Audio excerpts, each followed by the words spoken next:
একদিকে ট্রাম্প মোদির বৈঠক চলছিল, আর বাহিরে কিছু নেরিকুত্তারা তারা step down Yunus, we want Hasina slogan দিচ্ছিল। প্রথমে হয়তো দেখে আমি মনে করছিলাম যে হয়তো কোনো রোহিঙ্গা হবে, যারা হয়তো হাসিনার পা চেটে চেটে এতদিন থেকেছে, তারা হয়তো হাসিনাকে আবার চায় সুবিধা ভোগের জন্য। পরে জানতে পারলাম যে ওরা নাকি ইউএসের আওয়ামী লীগের সদস্য, অর্থাৎ ইউএসএ আওয়ামী লীগের সভাপতি, সম্পাদক আর কিছু নেরিকুত্তা মানে সদস্যরা। সো আমি খালি ভাবতেছি যে রাস্তার কুত্তারাও এত অসহায় সম্বলন হয় না যতটা এই আমেরিকার যে বর্তমানে আওয়ামী লীগের যে নেতারা আছে। মানে কতটা গুজব, কতটা মিথ্যা কথা তারা বলতেছে যে মাইনরিটি কিলার ইউনুস, স্টেপ ডাউন ইউনুস। আর কিছুক্ষণ পর মোদিজি।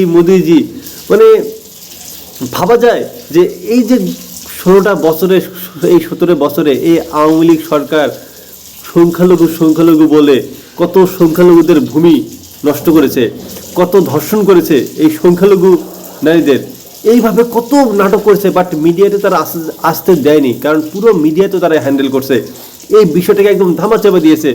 অথচ এখন ক্ষমতায় নেই, কিভাবে দেশকে অস্থিতিশীল করা যায়, কিভাবে এই বাংলাদেশের ভেতর ভারতের একটা পদক্ষেপ নেওয়া যায়, ভারত যেন তাদের বাহিনী পাঠিয়ে যেন বাংলাদেশ দখল করে শেখ হাসিনাকে আবার প্রধানমন্ত্রী হিসাবে নিয়োগ দিতে পারে।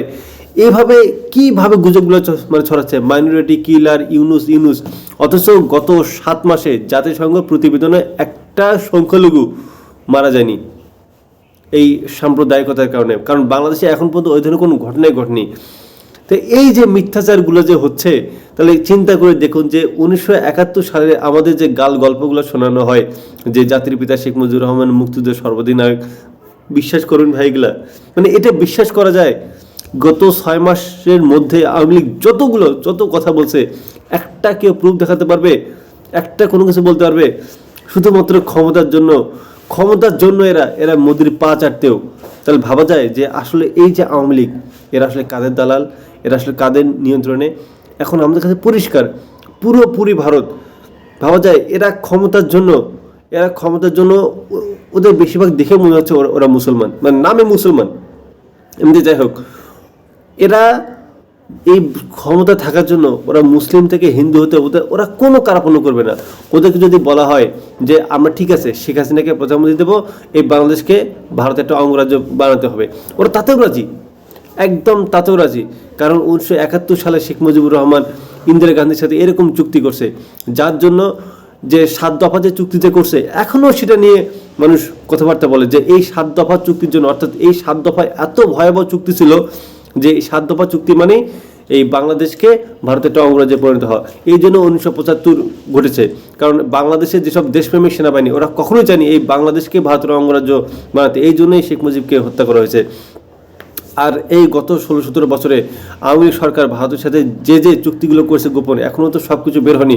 তবে আমরা তো বুঝতেছি হাজার কোটি টাকার লোপাট শুধুমাত্র ভারতের মোদিকে খুশি করার জন্যে কত আলেম ওলামাকে হত্যা করা হয়েছে, এখনও জেলে আছে। 2013 সাল শাপলা চত্বরে 3000-এর মতো আলেমকে হত্যা করা হয়। 2009 সালে 57 জন অফিসার এবং অন্যান্য তো সদস্য আসি, তাদেরকে হত্যা করা হয়। 2018 সালে নিরাপদ সড়ক আন্দোলনে শিক্ষার্থীরা ধর্ষিত হয়, অনেকেই গুম হয়, যাদের হাড়হাড্ডিগুলো, স্কুল ড্রেসগুলো পাওয়া গেছে এই যে কয়েকদিন আগে যে ধানমন্ডি 32 নম্বর বাড়ি ভাঙানো হয়েছে সেখানে। এরপর লাস্টে জুলাই গণঅভ্যুত্থান, প্রত্যেকটা জায়গায় দেশকে কি পরিমাণ যে ধ্বংস করছে এটা আসলে চিন্তার বাইরে। একটা দেশপ্রেমিক মানুষ কখনোই এমন কাজ করবে না। মুক্তিযুদ্ধের গল্প বলে আমাদেরকে দেশপ্রেমিক শিখিয়ে যারা এই দেশকে ধ্বংস করেছে, এই দেশকে ভারতের হাতে তুলে দিয়েছে, ভারতের হাতে তুলে দেওয়া মানে এই দেশকে ধর্ষণ করা, এর চাইতে জঘন্য আর কী হতে পারে? সেই বাবা মা কতটা জঘন্য যে সেই বাবা মা শুধুমাত্র সামান্য লাভের জন্য নিজের মেয়েকে অন্যের হাতে ধর্ষিত হতে দেয়। তাহলে চিন্তা করে দেখুন, ঠিক তেমনই এরা কতটা নিম্নমানের যে একটা দেশকে অস্থিতিশীল করার জন্য, একটা দেশকে ধ্বংস করার জন্য শুধুমাত্র ক্ষমতার লোভে এই দেশটাকে তারা ভারতের হাতে তুলে দিয়েছে।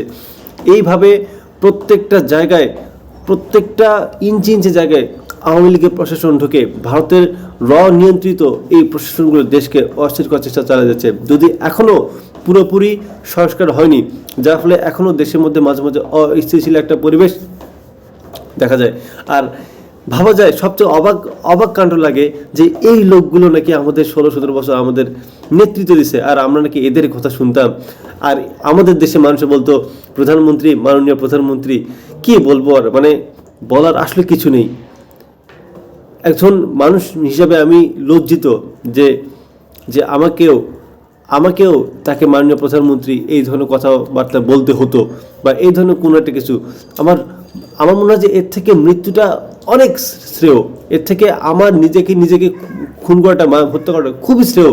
এরকম একটা পিশাচ, একটা সাইকোকে মাননীয় প্রধানমন্ত্রী বলা, আর যে একজন ভারতচর, যে অন্য দেশের দালাল, তাকে জাতির বিধি হিসেবে আমাদেরকে শেখানো হয়েছে। এর চাইতে লজ্জাজনক আর কি অবস্থা হতে পারে। যাই হোক, জুলাই গণঅভ্যুত্থানের পর আমরা অনেক কিছু দেখতেছি। বিশেষ করে বিএনপির আসল রূপ আমরা দেখতে পাচ্ছি। জামাত কেমন, ভালো বা খারাপ যেটা হোক আমরা বুঝতেছি। সবচেয়ে বড় জিনিস হচ্ছে আওয়ামী লীগ কেমন, এটা আমরা পুরোপুরি বুঝতে পারছি। ন্যূনতম অনুশোচনা বোধ তো নেই।